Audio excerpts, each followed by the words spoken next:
Hello, my name is Emmeline Tyler. I'm an avid reader and I'm also a sister. So today's video is all about what I call sister reads. Some other people might call them companion reads. They're basically two books that have something quite similar in common or have like the same kind of vibe. And it's sort of a situation of, if you like this one, you'll probably like that one, or maybe you've heard of neither of them, and then you can go out and read them both. So I've got 3 sets of sister reads today, and I'll go through them now. The first 2 are Such a Fun Age by Kylie Reid and Idle by Louise O'Neill. So Louise O'Neill is an Irish writer, but this book is set in the US. Her main character is American, and it's about an influencer who gets cancelled, basically. What happens is she's promoting a new book, and she puts out an article about an experience that she had with her best friend when she was in high school, a sexual experience. And then her best friend, who she's been out of touch with, comes forward and says, actually, that wasn't how I remember it. It wasn't consensual. And so the main character has to confront her past, also deal with the PR crisis that's going on, and you watch her slowly unravel over the course of the book. This book is about two main characters. So there's a white woman who is a mother, and the other woman is the one she's hired as a babysitter.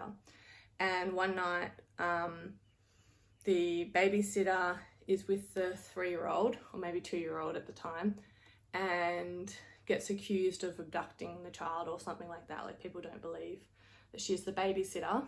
That's just the inciting incidents at the start, and then after that it's sort of about their relationship, but really it's about the white woman's kind of obsession with the babysitter, and like her trying to just being obsessed with not being racist. And what these books have in common is they have a protagonist. This book has 2 protagonists, but the white woman protagonist is like super problematic, but working really hard to appear to be good. And it's interesting to me how much pressure they're under and how the cultural influences are really working against them being good people because of their privilege and because of what it means to be a good person. And they are also both unreliable narrators, and the story unravels as it goes on and has a very satisfying ending. The next 2 are Odd Hours by Anaya Bass and Freckles by Celia Ahern. So Odd Hours is written by a UK-based author who I think is originally from Poland, and it is about a young woman who you sort of find out more about her background, but she's alienated herself from her friendship group. Her boyfriend has broken up with her and she didn't react well to it, and now she's obsessed with this man that she doesn't really know. And she has this idea that she has this fantasy that if they get together, everything will be okay. It's basically a coming of age book, and it's about her making new friends and finding a different life for herself and finding out who she really is outside of the constraints of what society has told her to be.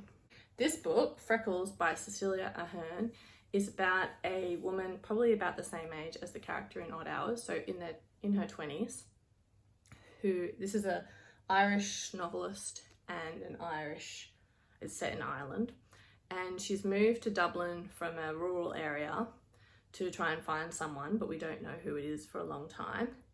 And again, she has this fantasy that if she finds this person and can have a relationship with them, that everything in her life will be fixed. She gets locked on to this idea of the 5 people in your life. You're the average of the 5 people you spend the most time with, And so then she realizes that she can't even count 5 people she spends time with. So she decides to engineer this situation and become the person she wants to be by bringing those 5 people into her life. But then things don't turn out the way she expects. Again, it's about discovering who she is and what her life's really like. So I feel like I've already explained what these have in common, but a big thing they have in common is that the main characters are autistic coded women in their 20s, and I found that really interesting. They're often perceived as quirky and weird and sometimes downright creepy, but they have reasons for being the way they are and doing what they do. The next 2 books are Big Love by Brooke Blurton and Tell Me Again by Amy Thunig. So I've spoken about this one before in my previous video. It's a memoir about a person who was socialized as female, who now uses she, they pronouns, growing up in the Newcastle area, and they're about the same age as me, maybe a year or 2 older. So growing up in like the 90s and the 2000s, with 2 parents who were addicted to heroin and just a shit ton of intergenerational trauma. It's really beautifully written, just like lyrical and cyclical, but not in a way that is confusing. They just go between past and present, and you just bring you along in this beautiful story that is also like harrowing in parts. This is also a memoir. Oh, hang on. I don't know if I said this person is Aboriginal. So this is another Aboriginal person, and she is a queer woman, bisexual, but she's probably more like pansexual. And it's a memoir about her growing up in, I can't really remember, like Perth, I think. Yeah. Her parents were split up from when she was very young, and she mostly lived with her mum, who was a heroin addict. She's really young when she writes this, so she's still in her 20s, so she's a bit younger than Amy Thunig, but it's also like a memoir about an Aboriginal woman who had a drug addict parent or parents growing up, and what that was like and what intergenerational trauma is like. And another thing that they have in common is they both have experiences of CSA, which I'll explain what that is in the description if you don't know, and also SA, but they don't use those as like trauma porn in the stories.